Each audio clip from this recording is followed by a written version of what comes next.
The conflict is coming where it will be primarily machine on machine. We have robots battling it out, hand-to-hand combat on the ground. It's certainly a possibility. Today's gamers are tomorrow's robot warriors.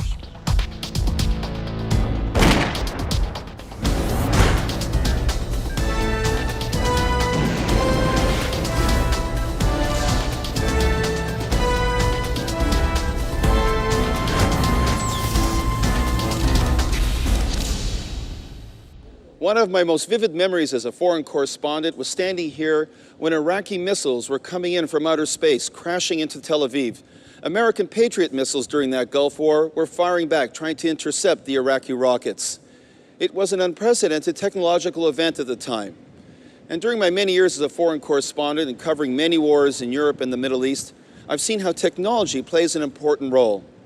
It's been that way throughout history. When the Spaniards conquered South America, it was because they had gunpowder. In World War I, the machine gun made a big difference. And in World War II, the atom bomb created the new superpowers. In the 21st century, the big factor will be robots. Whichever military has the most sophisticated robots and the most sophisticated humans operating those robots will be the superpowers of tomorrow.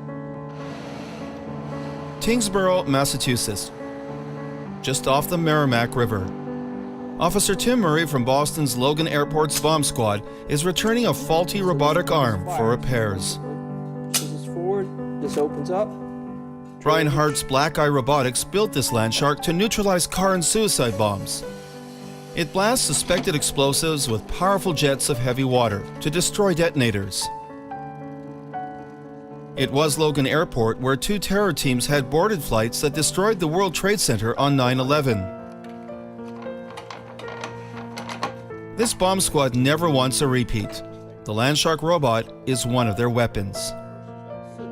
Could you just show us what broke? Hart's son, Private First Class John Hart, plays a big part in this robotic development. He was killed in Iraq in 2003. John was just 20 years old. For Private Hart's father, it was a life-altering event. When 9/11 happened, John was a senior in high school, and he was in ROTC, and they all enlisted. So I realize it's becoming ancient history, but for us, it's a very real thing. And soldiers in his age category, they experience these issues every day, and we feel that perhaps more of the nation's attention should be focused on solutions that can help them. For us, it was a real and living thing. And Richard and I and our other business partners here decided to make a difference. So Hart abandoned his career in health management software, and he and his brother Richard started Black Eye Robotics. Now, all of the weight's not on the motor shaft. Right. With $3 million from the U.S. Department of Defense. Their Landshark robot detects and disables improvised explosive devices, IEDs. And we still got a place up here. Right. These explosives have been the #1 killer of coalition soldiers in Afghanistan. Go! Hart wants to spare other families his suffering. It changes you at a very deep level, and you come out with a sense of empathy for people and for families that are in these situations who are approaching them. An IED is buried for a detection test. Hart's Landshark scans roads ahead of military patrols. It searches for common IED detonators like a cell phone and warns soldiers away. Several of Hart's robots are dedicated to soldiers killed in action. Men and women whom Hart believes could have been saved by robotic detection. He hopes the Landshark becomes standard equipment in infantry units in war theaters around the globe. There's no reason Lance Corporals or PFCs should go down roads that aren't inspected, go through door frames that have insurgents behind them. Those events can be prevented with low-cost, reasonably accessible technology. We've got skin in the game, family skin. We've got friends that are whose lives depend on this type of product, and this is important to us. The Boston area has become a hub for military robotic development. iRobot is another Boston company that makes IED clearing robots. 3,000 of its latest PackBots have been deployed in Afghanistan and Iraq. Soldiers operate the robots remotely, seeing through video glasses what the robot is registering. iRobot technicians are perfecting the PackBot's ability to detect, inspect, remove, and dispose of IEDs. Joe Dyer is the president of iRobot and a retired Navy Vice Admiral. There is no doubt that there are many, many American sons and daughters that are coming home safe and whole because of our robots. The simple reason is that it puts distance between bomb disposal operators and the bomb. Today, the operator stays still in harm's way, but at a much more safe distance than was the case in the old way of doing business. For some of the operators, the robots seem to take on a life of their own. This is all that's left of Scooby. After disarming numerous IEDs in Iraq, it was destroyed in action. Big burly sergeant comes into the depot with the robot in his arms, tears coming down his cheeks, and he asks the technician to fix the robot. They look at it and say, "We don't think we can fix your robot, but we'll give you another one." He says, "You don't understand. I want Scooby." Robots that can remove explosives from soldiers' pass are reducing the number of wounded. Inevitably, though, some soldiers will be harmed in battle. Boston's Vecna Corporation is developing the Bear. It's the most powerful humanoid robot in the world and will serve as a mechanical combat medic, hauling the wounded out of harm's way. A wounded soldier caught in the middle of a gun battle or under threat from a sniper. It's a common scenario. The Bear goes out to save him. The soldier is taken out of the line of fire. Armor-plated robots can withstand bullets that would kill a combat medic. This revolutionary counterweapon was invented by engineer Dan Theobald. You have to have a robot that's small and agile enough to get there.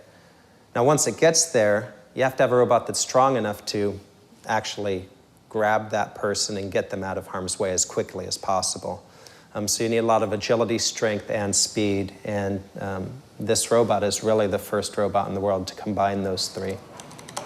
To be an innovator, you really have to be willing to try things that other people aren't willing to try. You have to be willing to ask that question, why not? And you can tell what you care about by how you spend your shower time in terms of what you're thinking about when you're in the shower. And you know, for myself and for our engineers, our shower time is probably spent the vast majority of it thinking about how can we solve that problem with the robot. And that's the thing, you want your brain working on these problems because they're hard problems. And if you're not passionate about it, if it's not who you are, and you're not going to create anything new. Peter W. Singer is a robotic warfare expert who researches future trends in warfare. In World War I, the machine gun made a difference. In World War II, was the atom bomb. Do you see the robot as a plot point in the 21st century warfare? Every so often in history, there's a technology that comes along that changes the rules of the game. It's a technology like the printing press, or gunpowder, or the steam engine, or the atomic bomb. And these technologies are determined not by only the capabilities they offer, but the questions they force you to ask. Questions about what's possible that you never imagined was possible before. Questions about what's proper, issues of right and wrong that you never had to wrestle with before. And we are seeing the same thing play out today with robotics. Obviously, they're offering science fiction-like capabilities. And so I think robotics is proving to be of that same level. The big question now is whether robots will go on the offensive. Researchers around the world are developing a new generation of unmanned weaponry. The United States and Israel are two major players and exporters of military robotics. Do you think it's inevitable that these robots one day will become offensive warriors? I think it's inevitable that we'll have offensive robots, simply because we already do. Now, how far will that go? A long way, says Joe Dyer. His company, iRobot, has produced one of the more prominent offensive infantry robots in the military. Fire in the hole! Fire in the hole! Fire in the hole! This is the Warrior. On the offensive front line, soldiers take grave risks in confronting the enemy. Robots like the Warrior will lead the advance.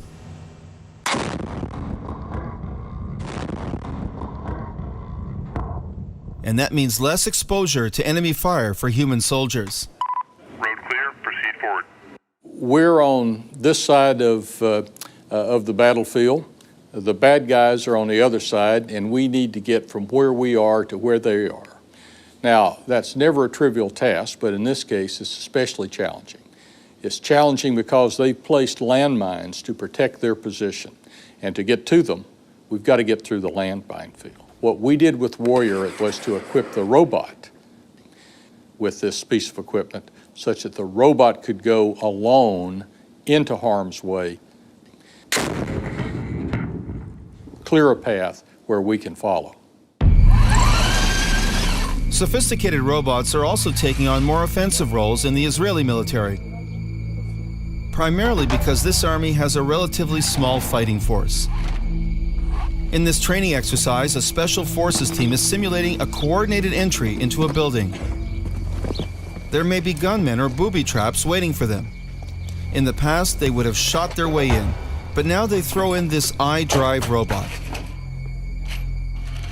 The robot scans for deadly tripwires that could detonate hidden explosives. Moving from room to room, the robot's multi-cameras search.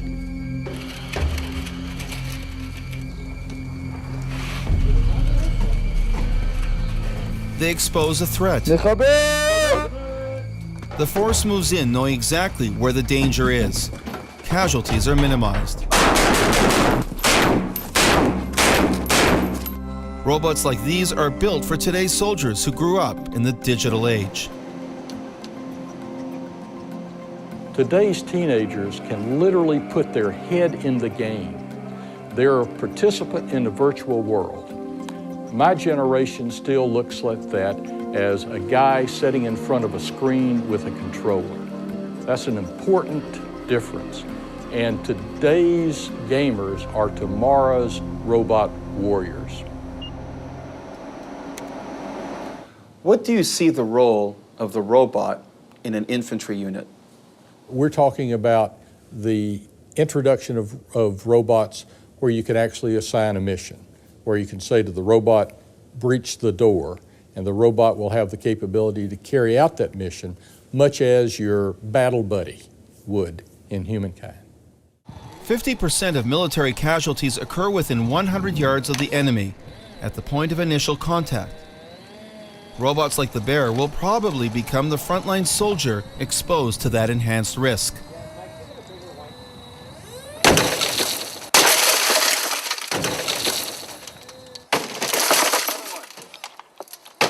The robot can break down the door, doesn't have to knock, and go in there and assess the situation, move debris out of the way. If someone starts shooting at the robot, you know, it's not nearly as dangerous as if somebody's shooting at a human.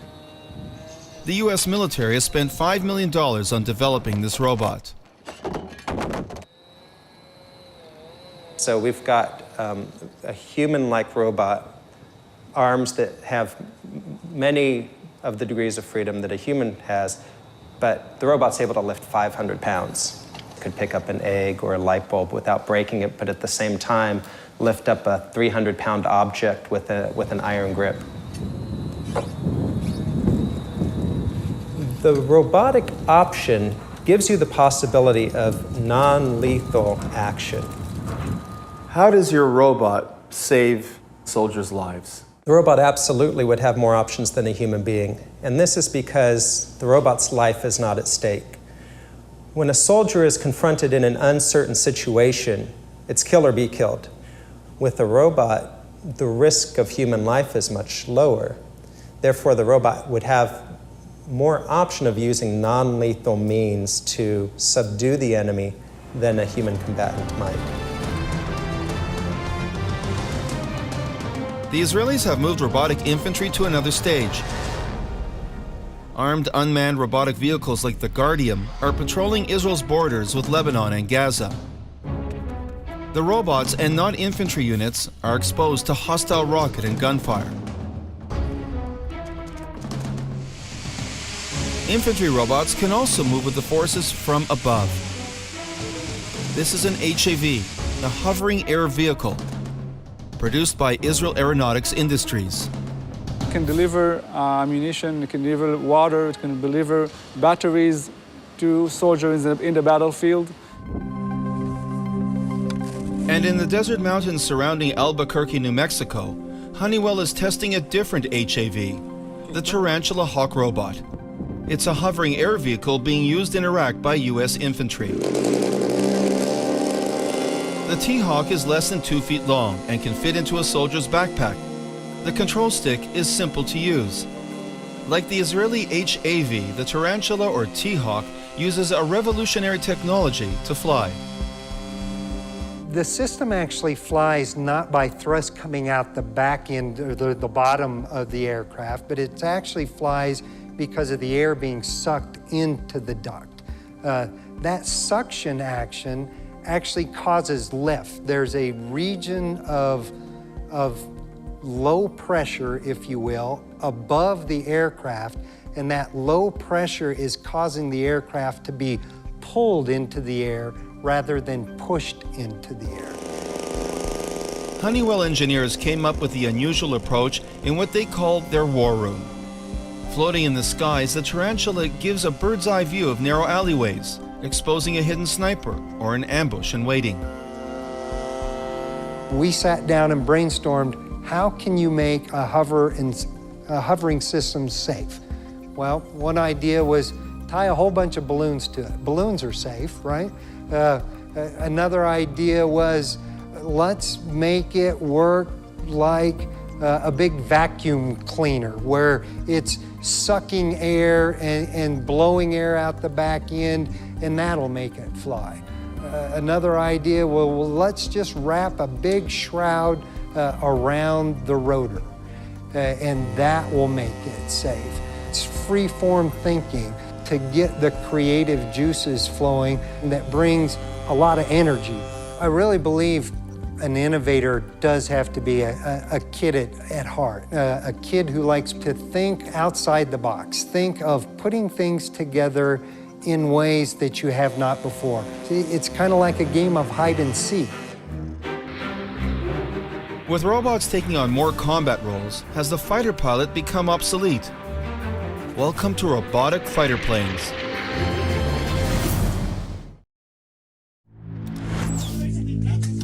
Just as robotic infantry is rewriting ground warfare strategy, unmanned air vehicles, UAVs, or drones are revolutionizing air warfare.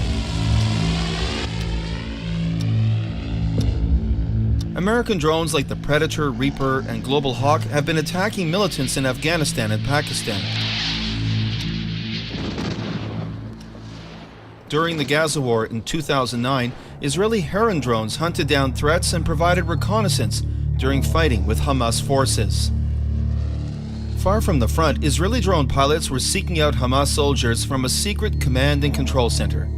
The powerful onboard cameras captured images of IEDs being planted from miles away.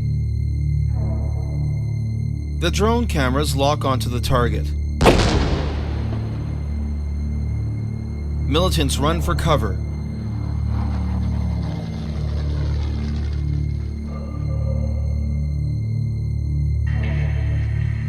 Children follow.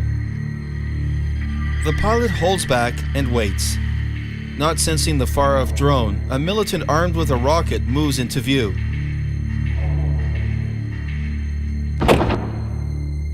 The target is destroyed. Lieutenant Colonel Dan is a reserve drone pilot. We cannot show his face because of Israeli military security. I live in a small city just by Tel Aviv, and I can start my day in the morning, come to my operational squadron, take off with the drone, with the UAV, fly over to an enemy territory, do a mission for a few hours, and then come back and finish my day and go back home. A former combat pilot with a long history of ducking anti-aircraft missiles, Dan believes the drone has extracted the pilot from the battlefield. If I can do it myself, it will be much more difficult to take the decision to do it, and it will be much more dangerous for me. Dan now spends most of his time designing, improving, and creating better drone aircraft. He works for Israel Aeronautic Industries, IAI, one of the biggest exporters of unmanned aircraft in the world. IAI sells drones to 5 NATO armies which have been fighting in Afghanistan. Canada has rented the Heron drone, and it has performed scouting duty for Canadian troops serving in Afghanistan.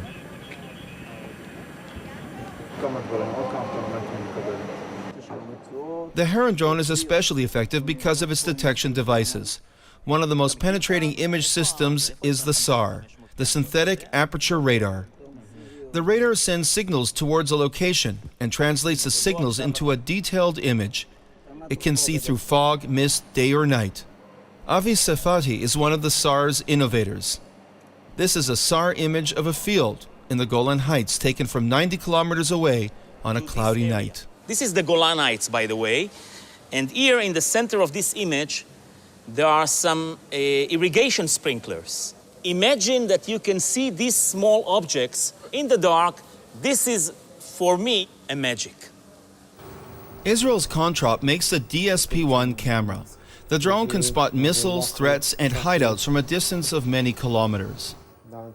The key problem is to keep the image stable, focused, and clear.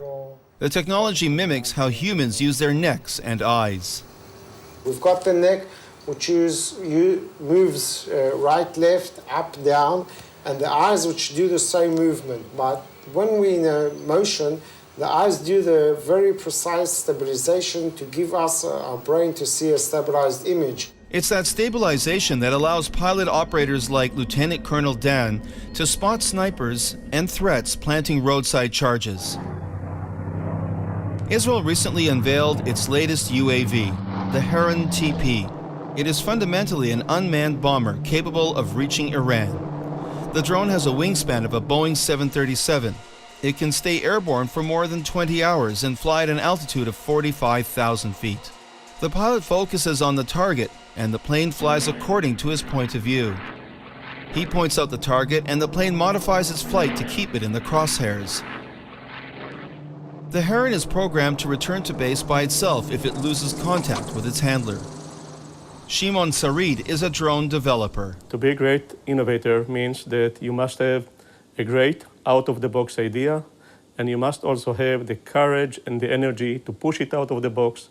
Sarid says he's constantly trying to bring out the creative child in his designers, many of whom are passionate model airplane enthusiasts.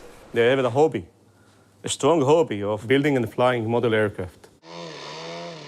And naturally, this kind of people are moving into the UAV business because for them, a UAV is an advanced model aircraft to play with.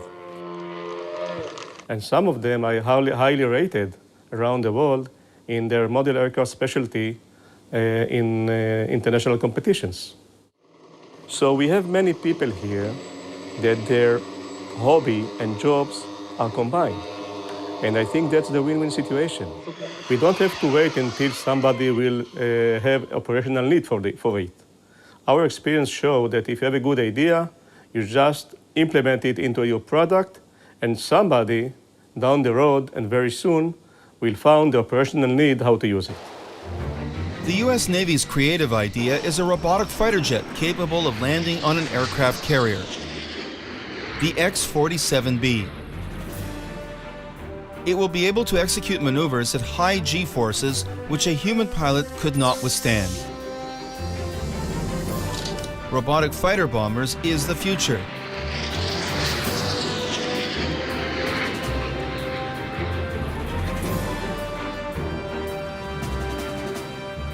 The question remains whether it means the end of the pilot and the manned fighter plane. Lieutenant Colonel Dan served in the cockpit and in the drone command center. He says the pilot is passé and finished. I think the days of the macho fighter pilots are numbered. I'm sure that the future is in the drones for most of the combat missions. But Joe Dyer of iRobot is a former U.S. Navy test fighter pilot, and he disagrees. I think there always will be pilots, but pilots are going to be commanders of a mixed force of manned and unmanned systems. 100 years from now, pilots will be in cockpits, I think, on special missions where intuition is required, where there is a requirement for special political considerations. Will it be for motor skills? No, I don't think so. With advances in remote control killing, how will this affect the ethics and laws of warfare? While drone pilots argue that their safe distance from the target enables them to make better decisions, some robotic designers fear it could also make it easier to squeeze the trigger. One of the risks is that if we send in a robot, you can see a scenario where it might be much easier to take human life when we're not risking our own. How are the decisions going to be made about who you kill and who you don't kill? It's much easier for me to send a robot in to take somebody out because I'm not having to risk anything myself. So it doesn't have to be as important to do it anymore. When you're not looking into the eyes of the other human being, perhaps there's a risk of not taking that life not valuing that life as much. But sometimes not looking the enemy in the eyes can save, not take away lives.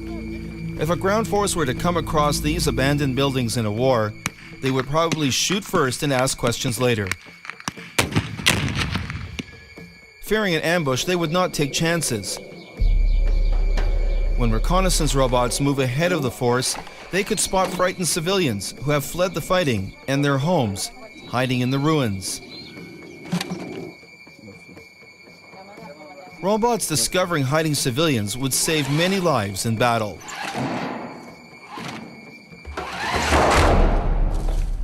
In wars, there are always ethical dilemmas. Robots have created new predicaments. American administrations once criticized this deadly Israeli strategy known as targeted assassinations. During the Israeli-Hamas wars in Gaza, drones have been locking onto wanted Islamic fighters, traveling in moving cars. Missiles are fired from coordinating helicopters and fighter planes. They destroy the targets with devastating accuracy. Faced with similar challenges in Pakistan and Afghanistan, drone pilots have been killing Taliban commanders at remote hideouts. In both cases, there is collateral damage, civilians killed and wounded. In any war, innocent civilians die.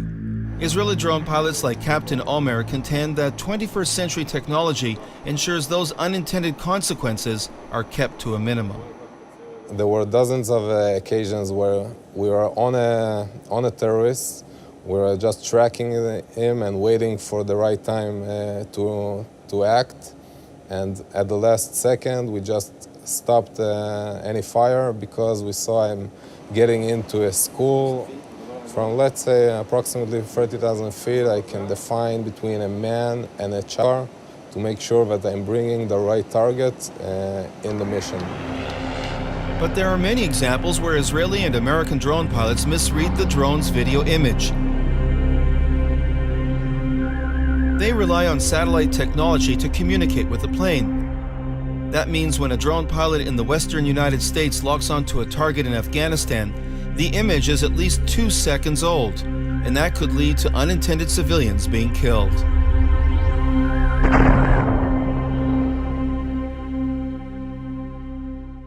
The impact of the predator is changing everything from how we carry out counterinsurgency campaigns, to questions of leadership. What is it like to lead one of these squadrons? It's very different than leading, an F-15 squadron. To the individual experience of war, what it means to go to war. You have people who go to war every day without leaving Nevada. You have questions of law that are being raised by this. Really, can the Geneva Conventions keep up with this 21st century technology? Uniformed soldiers are legally protected in unintentional killings, but it is estimated that American CIA intelligence agents have carried out over 140 drone assassination attacks in Pakistan. The most attention Scott Horton is a legal expert on armed conflict and is a contributing editor to Harper's Magazine. Are these robotic innovations being controlled and managed by uniformed military or not? I think the law is pretty clear. It really requires that they be placed under uniformed military control. It seems that a number of people, especially in the intelligence community, just assume that the old rules were there for the old kind of warfare. This is a new technology and a new technique. We just don't need to worry about these law of armed conflict rules, so they ignore them. That's a terrible mistake. Drones are operated by humans, and consequently human values are expected to determine whether lives will be taken in battle. What are the ethical considerations when we look at robots that mechanically can take a life? The philosophy of our company and of most folks within the Department of Defense is that we'll always need a man in the loop. That if you're going to take a life, if you're going to enter that area of ethical decision making, then there needs to be a man in the loop. They would use this phrase, "man will always be in the loop," and they used it all the time, and it was almost like a catechism.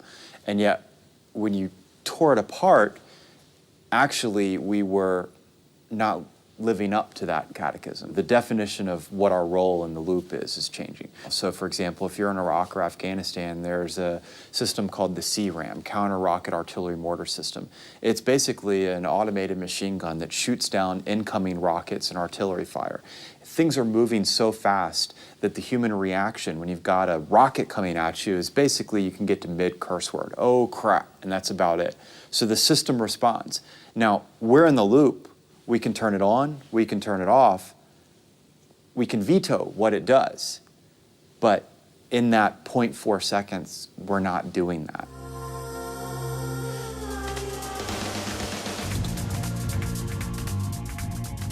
To answer to that vulnerability, Israel's Rafael Corporation has invented the Protector, an unmanned robotic naval warship.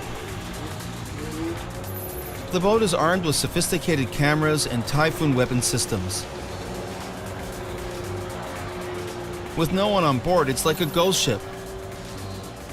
It's controlled from a command center kilometers away, and is capable of speeds and maneuvers no sailor would have the stomach for. Noam is one of its designers. It actually enables you to do almost all of the functions of a patrol boat that you would do on a manned patrol boat without having the humans out at sea.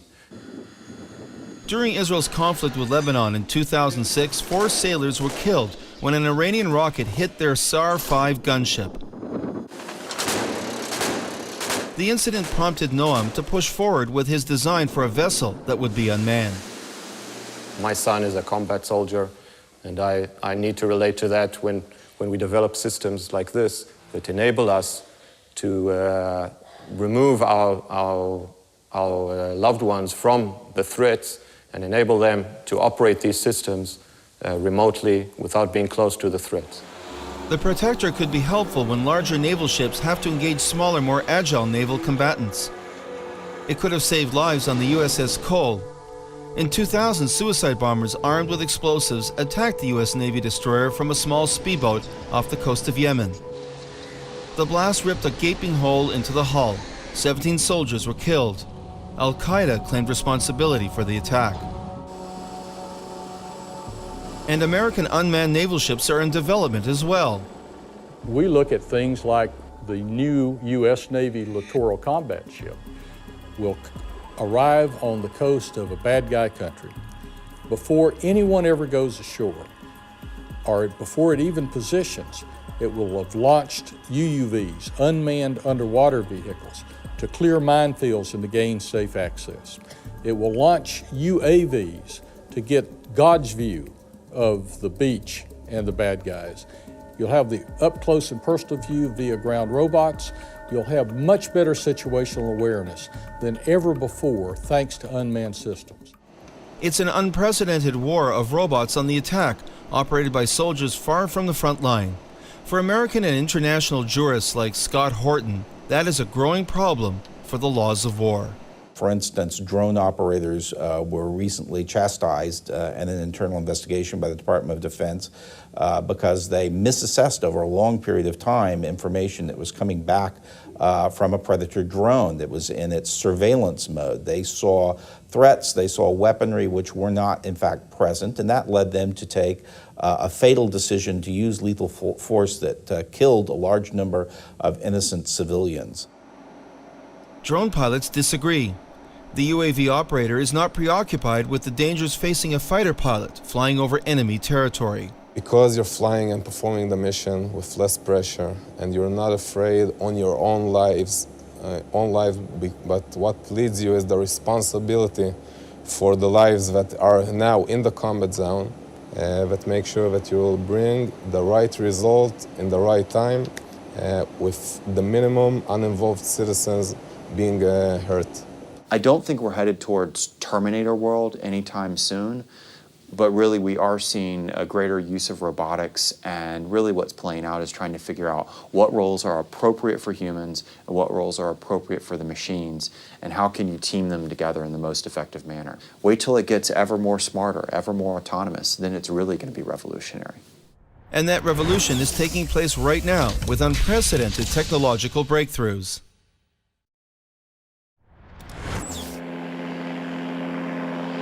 What about the ethical and legal issues when it comes to robotic warfare? Is the drone good or bad? Do you support the robot, or are you against the robot? And I think that's a little bit like asking, are you for the airplane or against the airplane? Are you for the computer? Or are you against the computer?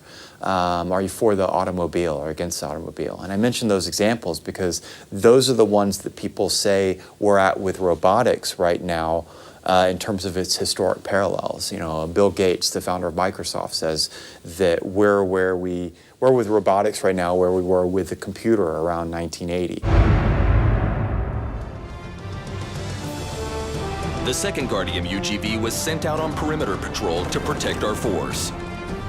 Integrating air, sea, and land robots is the next big challenge for military innovators. Israel's Genius Corporation designed the Guardian Armed Robotic Patrol Vehicle. This simulation demonstrates robotic integration, but also raises ethical dilemmas. The Guardian robot scouts a town for potential threats. Gunfire strikes the Guardian. The robot signals a drone. But from the safety of the control room, the operator cannot be sure who else may be in that building.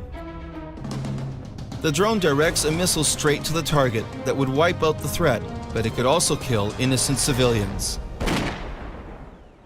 The Israelis use naval robotics, they use air robotics, they use tank robotics. Are we seeing more robots and less infantry in the future? Right now, with really the first generation, the Model T Ford version of this technology, wait till it gets ever more smarter, ever more autonomous, then it's really going to be revolutionary. And those technological revolutions are taking place in secluded development labs in places like the University of Maryland. Such cutting-edge projects are funded by the American military. Okay, I'm going to raise the vehicle up. Dr. Paul Samuels is changing the way wars could be fought. Going down. He's flying a neuroquad. Samuels operates the drone with his brain. It is a spy drone prototype, and there are no controls. Going up. Armed with a camera, the neuroquad will act as a scout. So when I concentrate, it creates a certain brainwave that allows me to make the vehicle go up. When I relax, it creates a different brainwave that allows the vehicle to go down. So far, Samuels has created 4 mind control navigation commands. Going down. That could revolutionize how we operate fighter planes, ships, tanks, vehicles, and ultimately robotic infantry. Any computerized instruments. Dr. Sean Humbert leads the project. He believes reconnaissance commandos operating neuroquads with their minds will become a formidable spying force. The idea would be to have these things as small as possible. In that sense, they'd be as stealthy as possible. Right? So you want to be able to send several of these out in the environment and not have them be picked up by, say, the people you're trying to target and tag and hunt. Dr. Humbert is miniaturizing these neuroquad scouts to less than 1/2 ounce in weight. And the idea is not to have soldiers sort of fiddling around with joysticks and stuff like that, but rather if we could interpret brain waves to maneuver these vehicles, that'd be a significant benefit, right? So these smart helmets would be monitoring brain waves and can be translated into maneuverability in these small autonomous robotic platforms. Humbert says, freed the soldiers' hands from remote instruments, add thought control, and the future fighter could simultaneously see ahead, move forward, and fight.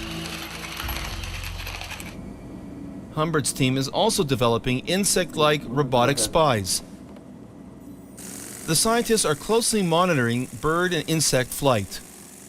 They contend the hummingbird, for example, possesses maneuverability far superior to any aircraft created by humankind. A flapping wing vehicle, just like an insect, just like a hummingbird, requires very, very small muscle movements to be able to achieve very strong maneuvers, very quick, very rapid maneuvers. So our expectation is that by going to a flapping wing configuration, we'll be able to exceed any maneuverability that's possible with helicopters. They are also closely monitoring the worker bee to expose hidden aerodynamic secrets useful for miniature drones that may ultimately look and act like insects. Even seeds are viewed as a source for new spy innovations. This is a robo-seed. It flies and glides like a maple seed. Armed with cameras and sensors, the goal is to miniaturize it to the size of a true maple seed. All right, so the concept here would be to take several of these, release them in an urban environment, have them fly around and map the different buildings and so forth, then transmit that information back to, say, a base station where soldiers could then map out the environment. At Boston's iRobot, even jellyfish have become a model for 21st century spies. If you think about a jellyfish that can change shape and that can advance with a very different form of locomotion than we're used to in today's robots, you'll start to get a feel for the utility of Kimbot, Gembot. Also a robot to be able to slide under a door or to slide through small orifices. The Israelis are also turning to nature for new generations of robotic spies. This is the snake. It moves just like a real one. It can slither under walls through crevices and move undetected in natural settings, spying on the enemy. Where do you see the armies of the future? Will there be a big race to have offensive robots? Robots are going to reduce the number of people required in the services. They're going to reduce further the casualties, and they're going to be an extension of national policy. But they're not going to be a panacea, and there's not going to be just robot wars. Robots attacking from the air. Robots that will lead infantry. Robots that will command ships. All of them operated by a new soldier, a sort of geek commando, not a macho fighter. And will that soldier be directing the war possibly with mind-controlled commands? With conventional armies quickly becoming as old-fashioned as the bow and arrow, will the powerful militaries of tomorrow be those with the most sophisticated and most powerful robots? We will surely find out very soon.